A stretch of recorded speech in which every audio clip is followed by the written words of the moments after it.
the future generation of researchers. In Nordforsk, we have been very lucky with some of our Nordic Center of Excellences that has taken the training of our next generation of researchers, I would say, to a new level, because they have been training for more interdisciplinarity work, they have had a more independent science work, and they have even started to kick out the senior researchers so they can define their own research questions. But of course, there is no presentations here if you don't have a young scientist. So we are lucky to have a team here that has been in the Nordic system, both as a PhD student and now as a postdoc.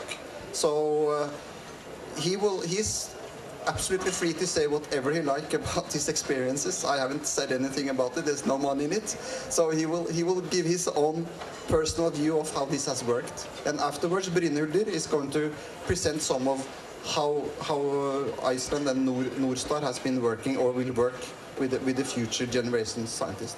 Tim, please.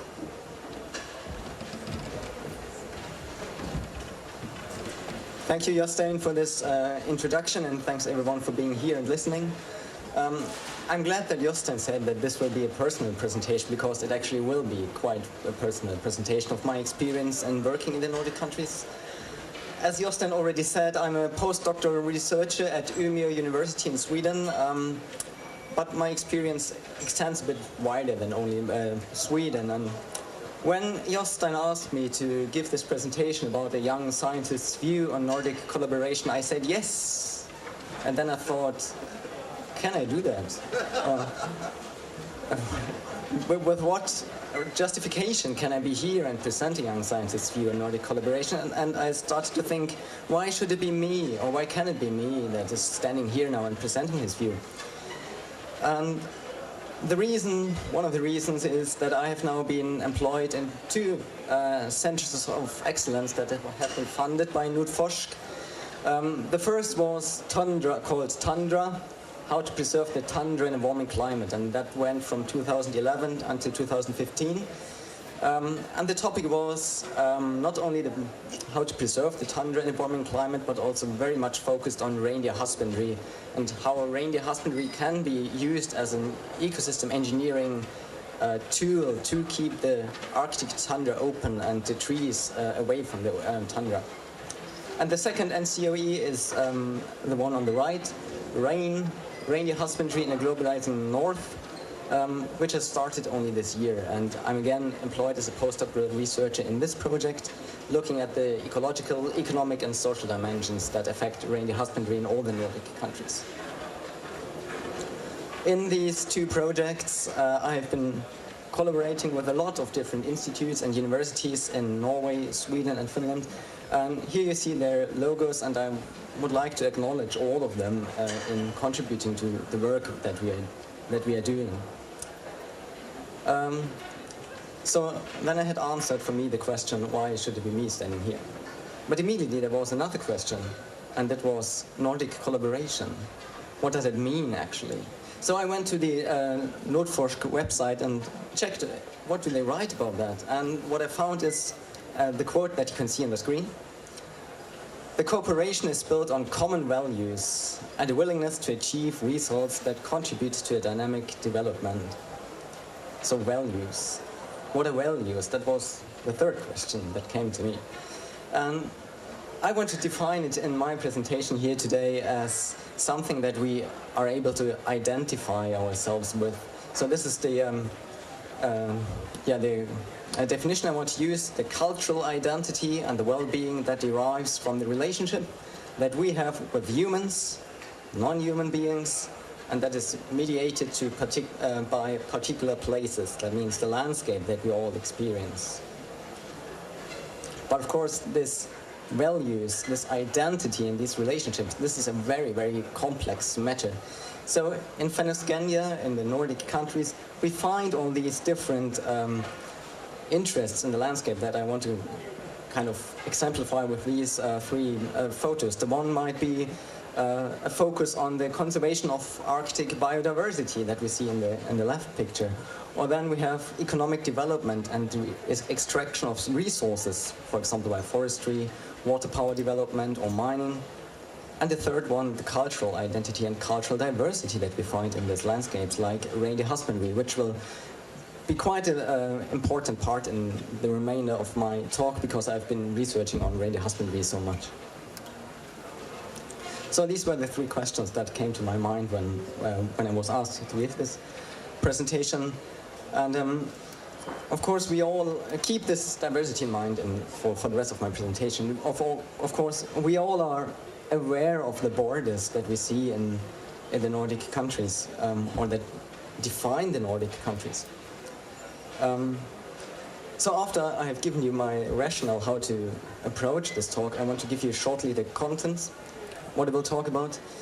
I will start with some thoughts about research across the borders in the Nordic countries and the significance of borders to different people. This will be the biggest part of my talk. Second, I will talk a bit about the outreach to society, the urgency to make the science that we do applied and appreciated by the society to whom we produce the science. And lastly, some thoughts about collaboration between scientists and the bottlenecks and the synergies that I observed in my years as a scientist so far. And finally, some short conclusions. So as I said, we are familiar with all the borders that define Norway, Sweden, Finland, Russia, and so on in the Nordic area. But this might not be the case for everyone who lives in this area. And we heard about this before.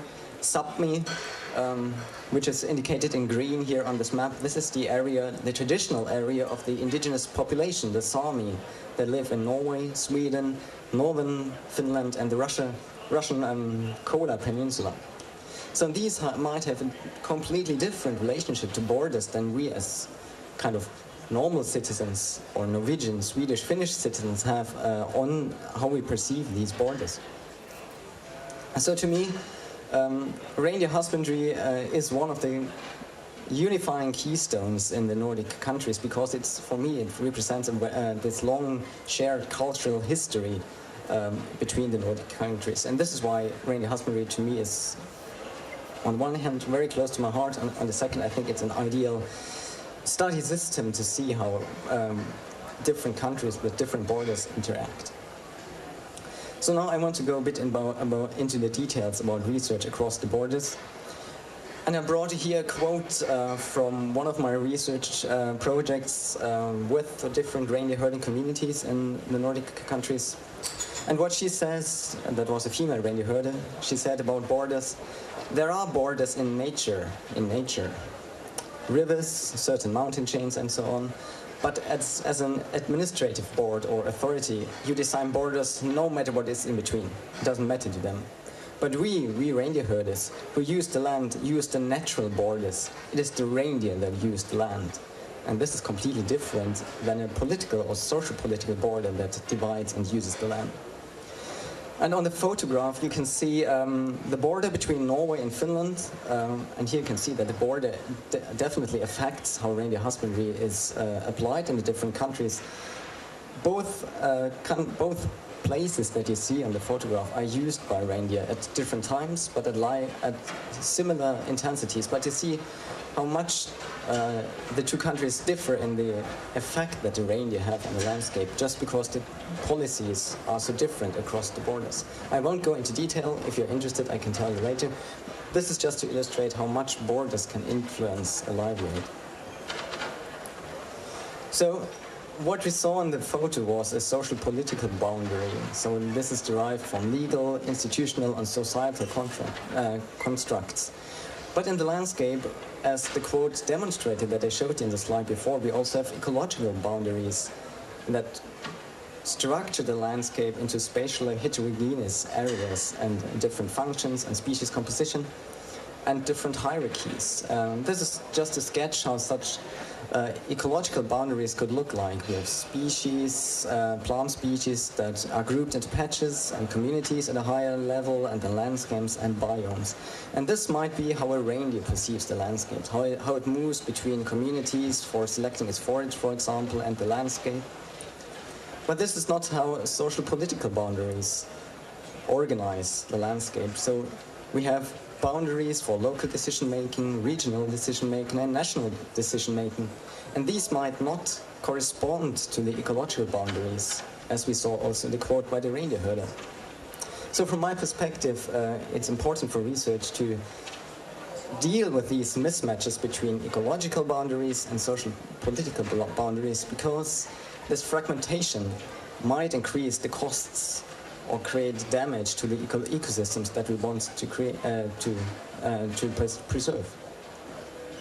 So what is necessary here is a coordination at various levels, hierarchical levels and decision making, including management across the borders. And it also means that we need to be aware of all the societal values that we find across the borders. And in particular here, I would like to stress the values held by indigenous stakeholders like identity, ancestral heritage, and attachment to certain places, because this is what affects these people and their daily life in practice. So this is just to illustrate my research area and the particular herding communities I've been doing research in Sweden, Norway, and Finland. And of course, we wouldn't have been able to conduct this research without the contribution of the reindeer herders. So I would just like to take this opportunity to thank all these people, for they probably won't see or hear about it. But for me, it's important to tell them that I'm very, very thankful that they gave their time and their knowledge for us to do this kind of research. So a big thanks to all the people that gave their time to us. But then there's also another border, not only the physical or socio-political borders, but also borders between knowledge systems. So in this collaboration with reindeer herders, we have an integration of two different knowledge systems that kind of are different paths to knowledge that have their own strengths and drawbacks. And these different knowledge systems are on the one hand something like we call the traditional ecological knowledge, which is held by the communities, and then our Western scientific knowledge. Traditional ecological knowledge is something that we can define as a complex of belief, knowledge, and practice, which is a way for the indigenous communities to relate to the landscape they are having their daily practices. And it's qualitative. It's kind of a qualitative knowledge that is based on words. It's transmitted via stories and metaphors and so on. So it's very much focused on the daily life. In comparison to Western scientific knowledge, which is much more reductionistic and analytical and linear. And so both of these can be complementary, because both of them are empirically based on the observations of the environment. So we can at best combine these two different kinds of knowledge. And then it's important to know what happens to this knowledge if you combine it, like we try to do in our Tundra project. Who uses this newly generated knowledge? To whom is this knowledge presented? Because there might be a risk that management authorities might kind of capture or subjecting this acquired knowledge together with the indigenous populations to their own system of governance, which then might lead to the consequence that indigenous knowledge is taken out of its cultural context. And by this, we might run the risk that we come in a situation where we don't understand each other anymore. Like in this cartoon is illustrating the guy bringing development to the Sami community saying, "Good Lord, you have to see the opportunities. Sami only say no." And the Sami say, "Yes, we only say no." Because we don't understand really what their cultural context is. So this is one of the risks or challenges that I perceive in working across borders in knowledge. And this leads me then to the outreach to the society. As I have shown you, we live all in a landscape with multiple values, different priorities and practices based on this societal heterogeneity that we find, like the reindeer herders and resource extraction and so on. So here we find a wide range of institutions and stakeholders that all have the different perceptions in the environment. What scales do matter? At what scales should we apply our management system?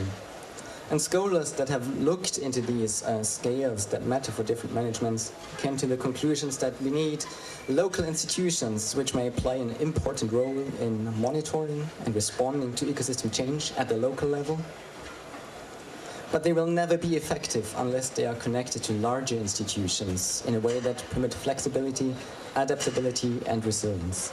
So this means in this outreach to society, we need to combine top-down with bottom-up solutions to arrive at the best possible solutions to solve these challenges of, for example, climate change. Another aspect is the communication of science with and to stakeholders and how it is presented.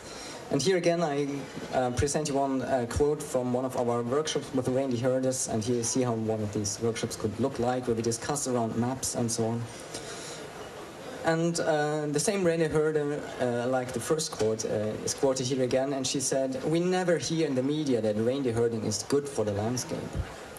So this is also an important part in crossing borders between science and policy, to present what we achieve with our research.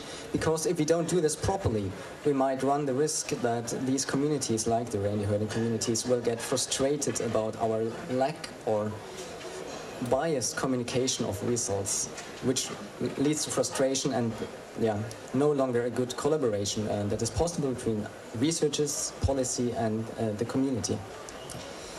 So to avoid this gap in our Tundra project that I mentioned in the beginning of my talk, we wrote a final report in a language that is accessible, I hope, to decision makers and the general public and reindeer herders in particular, and also the voice of reindeer herders, like quotes like this, they will be included in this report. And the report will be published in English, Swedish, Finnish, and Sami to reach also those reindeer herders that maybe feel uncomfortable in using another language than their own. This report, I hope, will go into print next week. So if you are interested in receiving a PDF or hard copy, then please let me know. One thing I would like to mention here is that Tundra, the project Tundra, was focused on how we can preserve the tundra in a warming climate by using reindeer husbandry as a tool for conservation, for biodiversity conservation.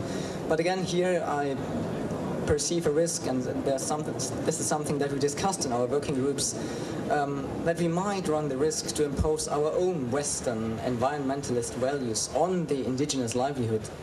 So this is another form of colonialism, like we had several centuries or decades before, but this time hidden behind an eco-colonialism that might contradict the self-determination what the reindeer herding communities themselves want. So we must be careful what we do, what conclusions we draw, and what policy implications we give, so that the reindeer herding community doesn't feel that this is all top-down management on their livelihood. And to avoid this gap, we organized last year, almost exactly 1 year ago, a stakeholder meeting where we wanted to discuss the present and future challenges to reindeer husbandry, which was then attended by Tundra researchers, so the researchers that were part of our project, the reindeer herders themselves, representatives of various ministries, and you can see some of the logos that were present. Unfortunately, we were not able to gather representatives from Sweden, Norway, and Finland, but probably to time and space constraints, most of these were only from Finland, because the stakeholder meeting was taking place in Finland. And then we had the Sami Parliament and other regional authorities, and then, of course, Nordic was present too. And again, here, for the sake of ethics, we had a Sami translator that was translating what researchers were presenting, and all our discussions also into Sami to have the accessibility to the Sami population, the Sami reindeer herders that were there. The results, I won't go into detail here. I just want to highlight that these results that came out of the workshop, they are published in the report I mentioned before. And I'm quite confident that we managed to get a large-scale perspective through the different countries by bringing together all these people from different countries. And lastly, I want to focus a bit on bottlenecks and synergies in the collaboration between researchers. This is one of the situations how this could look like when we met in our different working groups. But one of the first bottleneck that we often encountered is, of course, time. No one has time always, so it's really, really difficult to get together so many people that have time at a specific time. And then, of course, it's space. The Nordic countries are still large, and it's difficult to gather a group of so many different researchers that are based in different places. So time and space, and then probably the finances, are one of the biggest challenges. But I think with the Nordforsk projects, we always managed quite well. Another bottleneck that we encountered is the distribution of the function and responsibilities between different people. Between PhDs, postdocs, and work package leaders, and so on. So sometimes that could create some kind of confusion or some fraction between people who is responsible for doing what. So here it's important to be clear from the start how these responsibilities and functions should be allocated to different people. And the last one, that goes back a bit to what we heard this morning from Richard. The scientific jargon and terminology can be quite a challenge, especially if you work across scientific disciplines between natural scientists, social scientists, that might not quite understand what people are talking about. They might use different terms meaning the same thing, or vice versa, using the same terms but meaning different things. So this is what we also encountered in our projects when social scientists and natural scientists were working together, that it took quite a while to streamline everyone so everyone could understand each other. And then the more positive things, of course, are the synergies that arise from this transdisciplinary research, like trustful relationships between different researchers and different institutes, different universities, and the receptivity to new ideas. And this, of course, sparked then the creativity that is kind of essential for our research across the countries. And just practically, what arose from this cross-border projects are then data sets, scientific data, that are applicable for several countries at the same time. So it's a very, very efficient way to produce data. And more on the personal level, then, the challenge I face as a so-called young researcher is, of course, to secure funding and publications. And now I've been lucky enough to have 2 times a project funded by Nordforsk. So I'm safe on that side. But still, the publications and the funding securing requires sacrificing a lot of time and energy that misses then somewhere else. For example, in learning how to run your own lab, to explore new questions as a young scientist, or also supervision of master students, maybe contributing to PhD education and so on.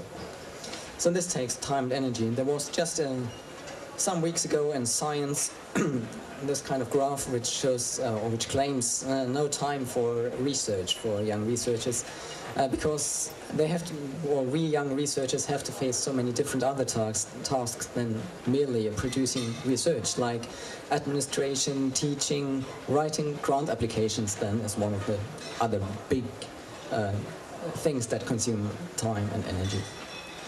But so this was quite a kind of depressing picture that Science portrayed here.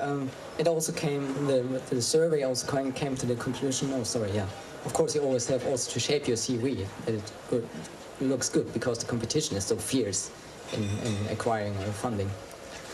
But what Science also showed in the same evaluation was that young research have a high level of satisfaction with their work. And this is also something that I personally experience, definitely, that it is demanding being a young researcher out there, but the level of satisfaction is extremely high in your work. So, I'm nearly at the end. Some few conclusions. What I think is the most important and the most challenging and also the most rewarding is the co-production of knowledge, both within the science, meaning across the disciplines, to produce this holistic picture that also Richard was mentioning this morning. And second, that the science is also done together with or even for the involved and affected stakeholders, because only in collaboration with these, this is critical to ensure the adaptive transformations, the change is necessary or desirable to remain sustainable or resilient, especially in the face of climate change. And this then, at best, can be used to guide policy decisions. So the main message that I perceived in my research together with the reindeer herding communities is to respect and incorporate these different worldviews and knowledge systems, because it will give us legitimacy in guiding these policy decisions. And lastly, what we observe today in the times of climate change is this transformation of ecosystems, both due to climate change, but also to other social drivers like increasing economic development and resource extraction in the Nordic countries.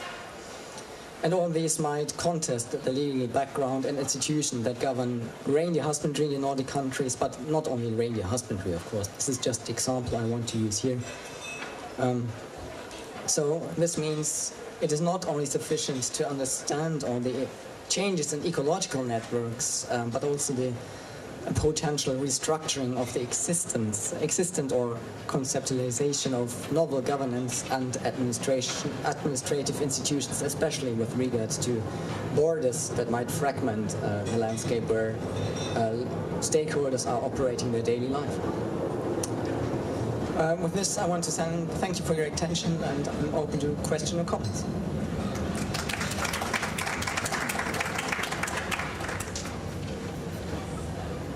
So is there any questions for Tim? It could be on the young scientist aspect or reindeer aspect, I guess.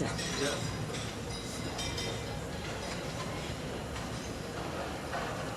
Are you listening? Slipping very easily here, I think. Okay. Oh, yeah, there is one.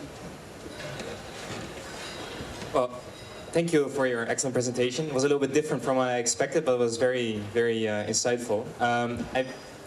For some reason, I just wanted to know what your experience is in the North, I guess, considering collaboration among young scientists, or network building among young scientists in the Nordic countries. Is there something you can share about that, maybe? Yeah, there's maybe not so much I can say about this, which is also why I decided to talk about these topics I wanted to highlight. But of course, there are different networks that you can be part of. But in the projects that I have been involved in, this network building was not strongly in the focus, I would say. This was mainly left to us as young scientists ourselves. I don't know if this answers your question, but there was not I did not perceive that we had much use of different networks that are available, but it was up to ourselves to be in contact with each other and establish contacts with each other. So I think the network that I would classify as my own network, I would say this is part of my own initiative. So I would give the recommendation to young researchers to be active themselves, and should try to broaden your network by active contribution to whatever you can. But the network building is very complex, I think, and time-consuming. Specifically to the Nordic countries, or just in general, you think?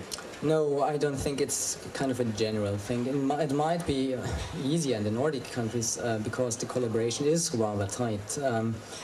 But I think these are kind of general challenges to young research, and maybe in the Nordic countries it's even in the kind of easier part, I would guess. But my experience is only from the Nordic countries, so I can't really compare it to other parts of the world.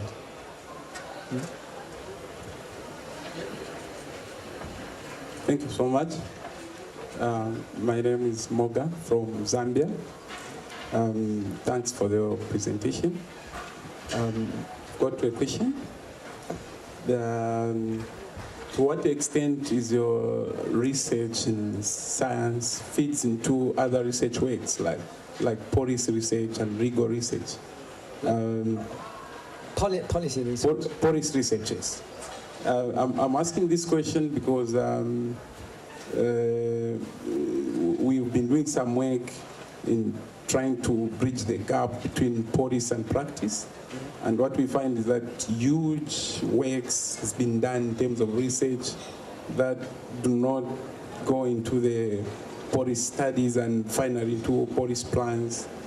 As a result, you find that most efforts that are being done by researchers are just like being packed somewhere, and what is going on is another thing on the ground. So I just wanted to know how your works feed into these other research works and finally find itself into the plans and legal systems. Thank you. Yeah. Yeah, that's a very good and important question. This was part why we had these kind of stakeholder workshops, which helped us to establish context to policymakers.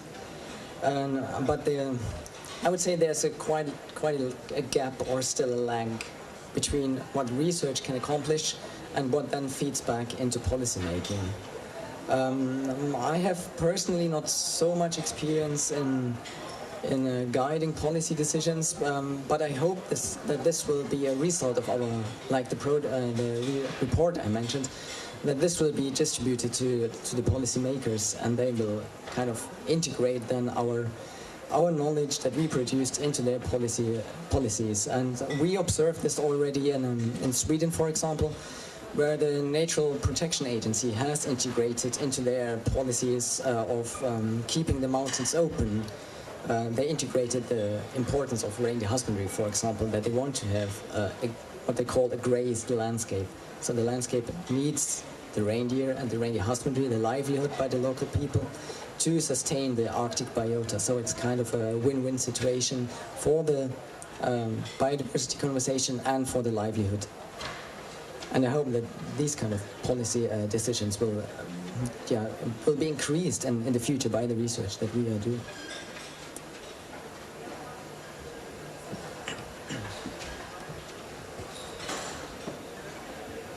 Thank you.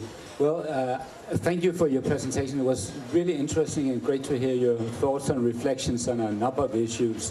Now, I work in health research, and in the Circumpolar Health Society, if you can call it that, we have quite a lot of collaboration. We have an international union for circumpolar health. We have a network for circumpolar health researchers, and we have triannual conferences on circumpolar health. And the only thing that is in common is that we deal with health in the circumpolar areas, and that can be very different. And that's a great way to for young researchers also to be in a society and meet other both young and older researchers. But I don't know much about other branches of research, circumpolar research. Do you have anything like that? Because if you don't, it's a great example, I would say. Yeah, I agree. And there exist these networks. For example, the APEX, I don't remember now what the abbreviation stands for. This Association for Polar Young Researchers, for example, that helps. It's kind of not web-based, but it works mainly, of course, through the web.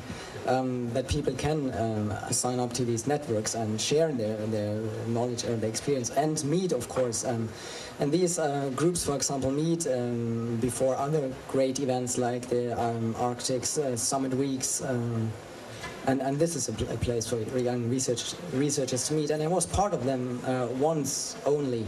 But as I said before, my experience was not the kind of that it's really sparked off something that, at least not from my experience. There might be people that have others, but from my experience, it was more on the more personal basis. Which doesn't decrease the value of these networks, not at all. That's not what I'm saying. But,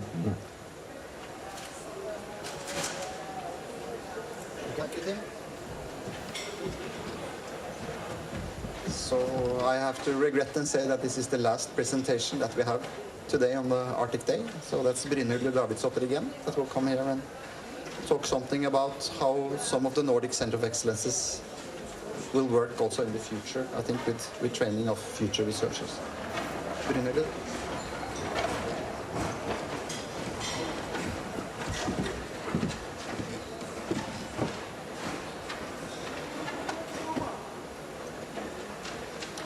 Thank you.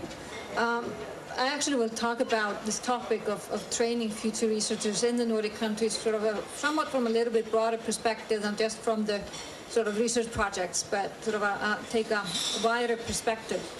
Because I think there is, in the Nordic countries, I think there is almost like a tradition coming. There is a particular path that we seem all to be moving towards. There are specific characteristics of how we are training future researchers, and I wanted to try to sort of talk about that a little bit in a more broader context, and then zoom into several research projects, as well as academic projects that are really following those principles. And this is what the reason why we're moving in this direction. We cannot, the world is changing, the environment is changing at an enormous speed, and this means that our education and our educational systems and our training systems, they have to change as well. We cannot stay stagnant. We have to change as well as the environment is changing as well. And it is absolutely certain, just like was mentioned before, we need interdisciplinary training because the world we live in and trying to find solutions to these issues is way beyond the ability of any one discipline to deal with them. So we have to have not only interdisciplinary training, but we need transdisciplinarity as well, like was just mentioned before. And we just need to think about sort of some of these sort of concepts that we try to work on, and these are issues that, for example, Nordforsk, topics that Nordforsk has been funding quite generously. For example, if we just pick out, if we're going to do research on sustainable energy development, what we need to do, we need to understand, the physics of the resources we're working with. We need to know and understand the technologies. But then at the same time, we then need to be able to analyze the impact of transitioning energy systems on the social aspects, the environmental aspects, as well as on the economics of the situation. So we are, I wouldn't want to say forced, but we absolutely have to be able to tackle these issues from an inter and transdisciplinary perspective. So what is it that we sort of, our future researchers, what skills do they really need to have? And we talk a lot about transdisciplinarity and interdisciplinarity, but we cannot forget that our people, our young scholars, they have to have core and robust core training. They have to come from somewhere. We cannot all be generalists. You have to come from somewhere, and then as you go forward into your graduate training, as you go into your PhDs, then sort of you start working across disciplines and across sectors. And that's somewhat sort of the Nordic model that we're seeing emerging. We're seeing interdisciplinarity and transdisciplinarity certainly evolving.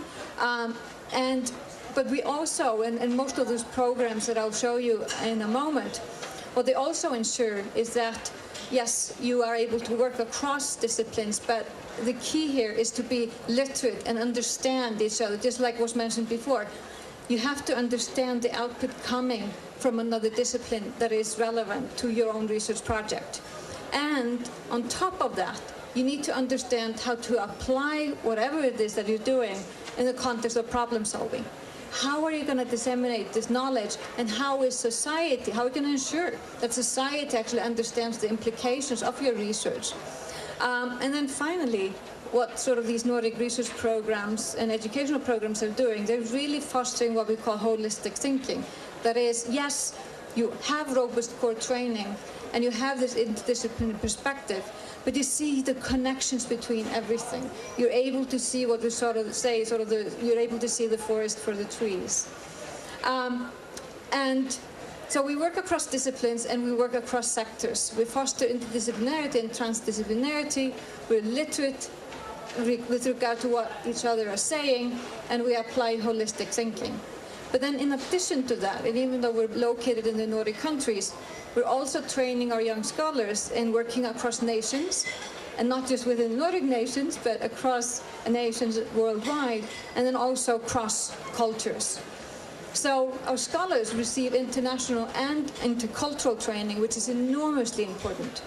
And this sort of enhances their ability to understand the importance of inclusivity, to include, for example, stakeholder in our work, listen to stakeholders, and that then enables us possibly to sort of push for equity-linked implications of our research.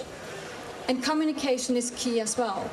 And that certainly also is fostered in these training programs that I'm going to talk about in a moment. So we work across sectors, so we work across disciplines and sectors, and then we also work together across nations and cultures. And I think this is very much what is emerging out of the Nordic training model, even though we're coming from a very similar and sort of cultural background. We're really reaching further.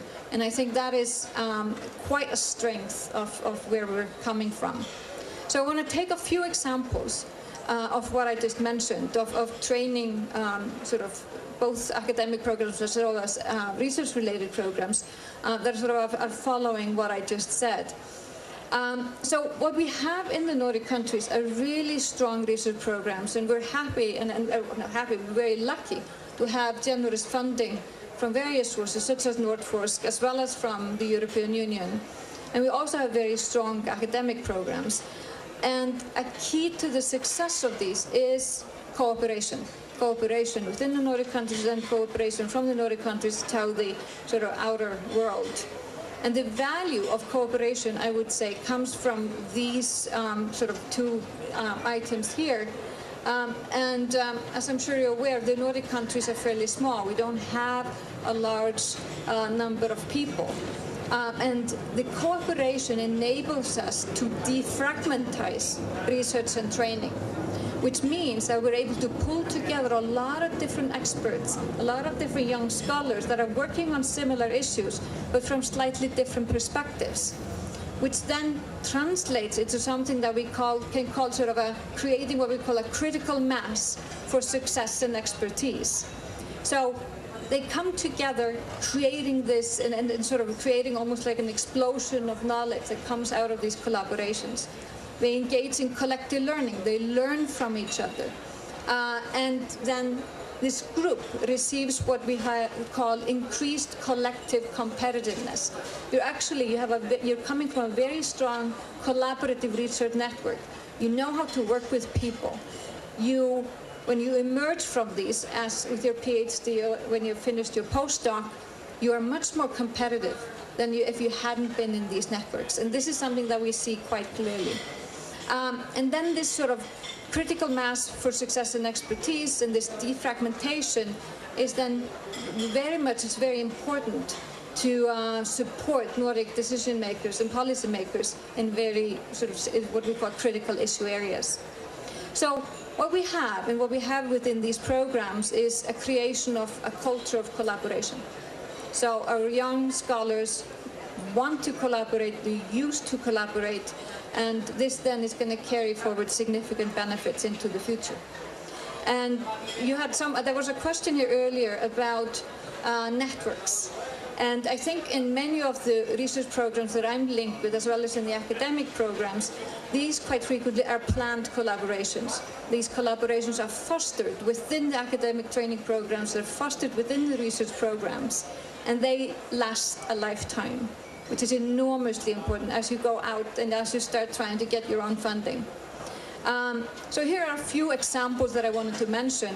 And they very much are linked to my own experience. There are many, many, many more examples, of course, where we try to foster these, and these sort of values are being fostered.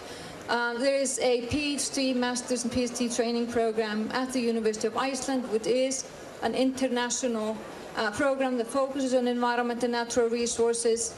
Very international. It's only 10 years old, but already has graduated, graduates from 34 different nations.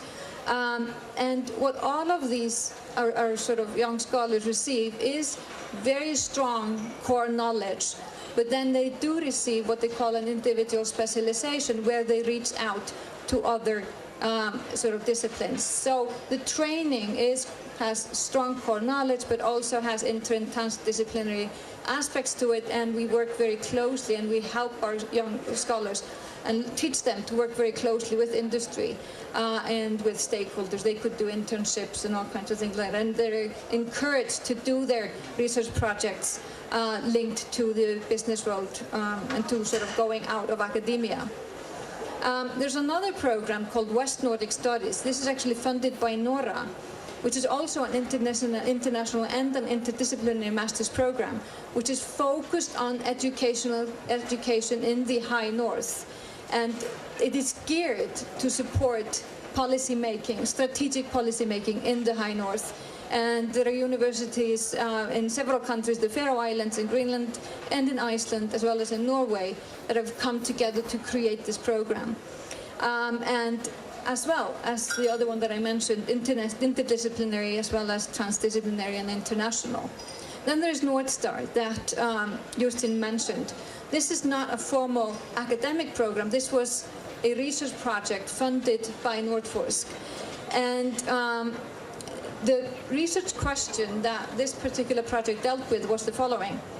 What constitutes a strategic approach to addressing the dual challenge of adapting sustainably to the impact of climate change and to climate policy?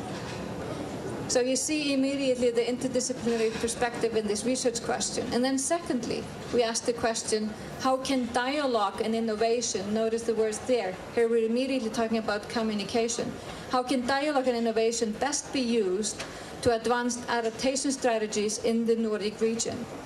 And we that run this project, we immediately decided to put a lot of emphasis on graduate training, that is formal training of our young scientists involved in this project. So there were 3 domains, research domains that were created, the science domain, the societal dialogue domain, emphasizing the importance of communication, and then also the graduate training domain. There are 9 institutions involved in this project, and it's going to be over at the end of this year. But I wanted to tell you a little bit more about the graduate training, how we did that within Nordstar. So the aim was to provide what we call a core training to young researchers. And here, young researcher is defined as somebody doing a PhD or a postdoc. And what we did was that we designed very focused, specific courses that didn't sort of exist anywhere else, that were closely aligned to the Nordstar Research Matrix. This is the Nordstar Research Matrix. We focused on adaptation to climate change in the context of these sectors, in context of land use, energy transitions, and insurance and finance. And then we used several methodological approaches to address these issues. We, for example, did scientific visualization and modeling, and then we also did policy analysis. And what we did, and then we had a lot of postdocs as well as PhDs working within each and every one of those boxes. What we wanted to do was to make sure that these students were actually, or these young scholars, they were actually working together. So what we did was that we created specifically designed courses, as I just mentioned, that would create a common knowledge platform that all of them would have together, like this core knowledge that I was talking about. And this then immediately facilitated dialogue and interdisciplinary training amongst all of those young scholars. And out of this grew very much sort of a research community.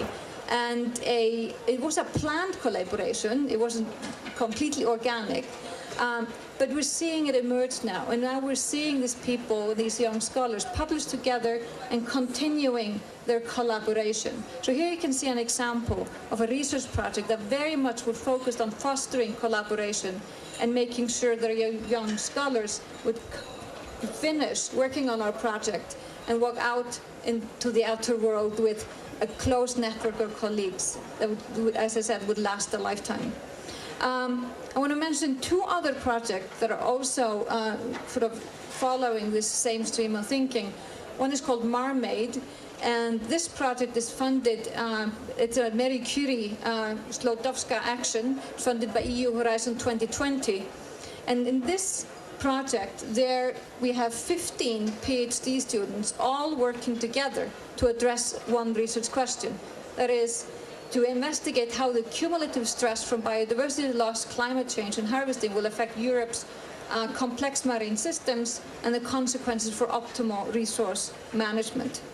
And there is absolutely a clear objective here to increase the sort of marine scientific knowledge base, but also to train a new generation of innovative researchers with interdisciplinary experience and skilled in promoting marine science to a wider audience. Here you can also, again, see how we're fostering sort of this interdisciplinary training, as well as being able to communicate what we learn or what these students learn to the outer society.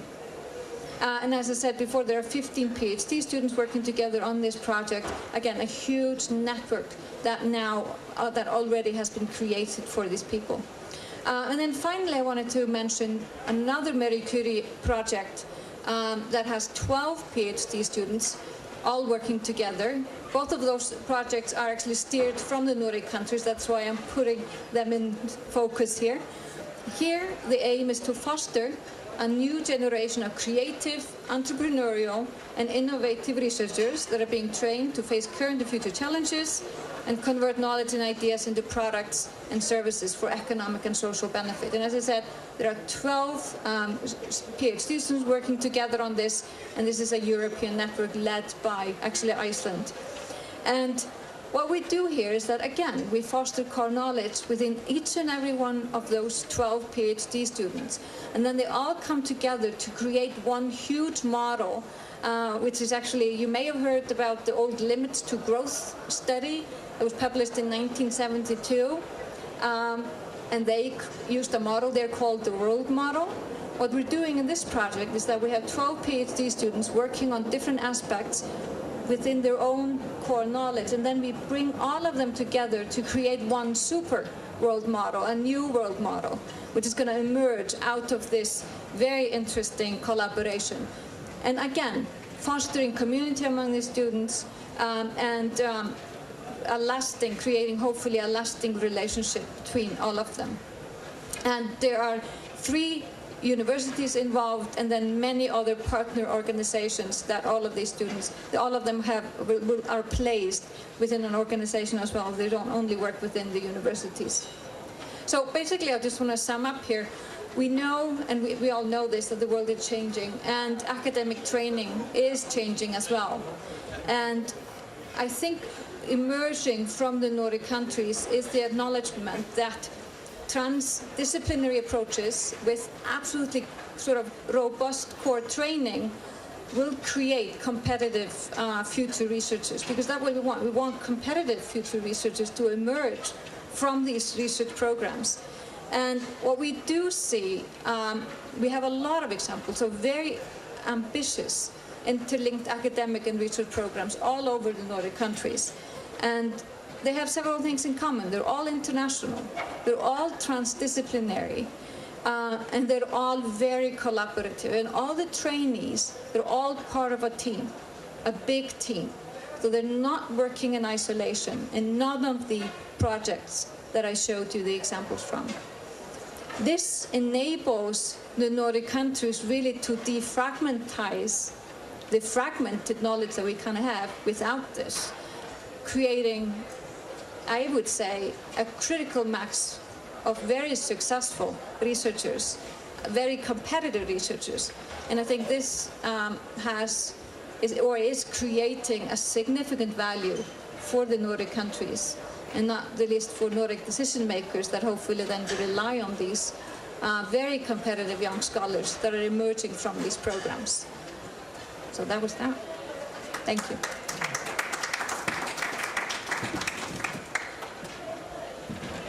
The last chance to ask some questions. So if you have burning questions, you should. Yes, there is one there in the front. Sanna. Yes, thank you.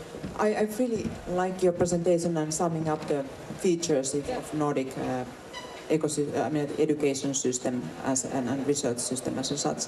But I'm building research environments, and what is a lot of discussed in those fields is the open science, open data. So how you consider that this new paradigm of doing science is being taken into account these research programs and training programs?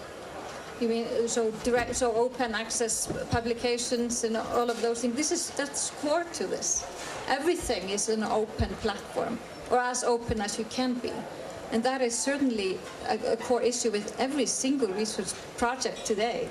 Everything has to be open, and I think most everybody's publishing in open access now. So that's a core element in all of this.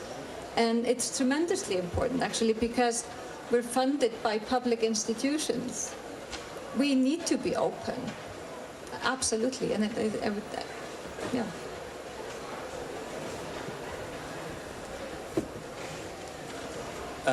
Yeah. Also, thank you for your presentation again. My question is a little bit in addition to this, because I think one of the things that I missed here, and that I also miss a lot back home, is that there's always this big gap, I guess, between researchers and the public. Mm-hmm. Not the local communities in the places where you do your research, but really the public who, in the end, support or pays your research. Now, I think it's really a missing skill in our program, in our education, to make sure that you foster and increase the relation with the community that, in the end, funds you. Is that also of your concern, or is that all well arranged in the Nordic countries already? I mean, of course, the situation differs between different research projects and within different sort of communities. But if I take one example, for example, the Arab Decon program, or Arab Decon project that I showed you, that, for example, in that project, what we call sort of group model buildings skills are being fostered, where we actually invite the community in to build simulation models with us. So the young researchers actually get training in communicating the very complex models that we build to the community by inviting the community in to our model building exercises. So this is, of course, of a big concern, but I think we're trying to deal with it, at least, for example, in that project. But we need to do more of this, and we need to invite community in, I think, not just going up, but we need to invite people in. I just personally think that outreach is very undervalued. Yeah. It's not a scientific measure. Yeah. Sorry, I was just saying that I think it's all about outreach, in the end, Yeah. and it's a great example that you give, and I hope that the future generation will just not only be awarded grants based on their publications, but also by their by their outreach, how they involve to the public and stuff. Yeah. Anyway. I mean, we're all, for example, we're all working towards sustainability, right? Working towards sustainable development, and that has to happen out there in communities. So we have to engage the locals, as well as the public at large. We just have to.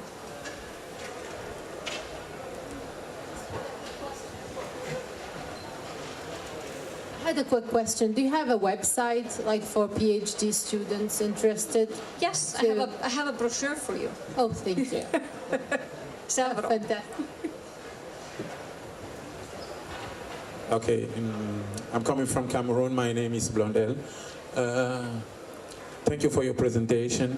But I would like to know also if the project is also aimed to work in Central Africa region, first of all. And then I would also like to add something. Sometimes the project that we develop in Nordic region is focused on PhD students and students who have some knowledge. But also in Africa, we have people who work at the field without going with the we don't have a PhD or master's studies. How do you think people like that can take part of this kind of project? Several answers to that question. We actually do engage quite a bit with sort of African countries. And one example linking, remember the first example I gave you of the sort of graduate and PhD program that we have? in Iceland, we actually have 4 United Nations training programs, where, for example, we have United Nations geothermal training program, which is exactly geared towards individuals that are not going towards a master's or a PhD. So that's one example of how we're actually developing such relationships and how we're disseminating this information to Africa, as well as, well, I mean, not just to Africa, but all over the world, basically. And then what happens is that we actually, those that do want to pursue a PhD or a master's degree coming from these training programs, we actually accept them into the master's and PhD programs that we have as the University of Iceland, actually fully funded from the United Nations. So essentially, these perspectives and people from these nations are being incorporated as well. So both, even though you're not, and as I said, even though you're not looking for a PhD or a master's, you can participate in the training programs.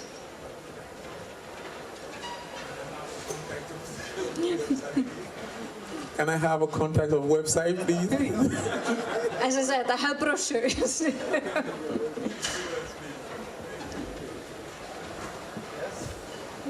Thank you. Okay. So thank you everyone for following and staying with us the whole day, or those of you who have done that, and have a nice trip back into Marrakesh and having a nice evening. Okay, goodbye. Thank you.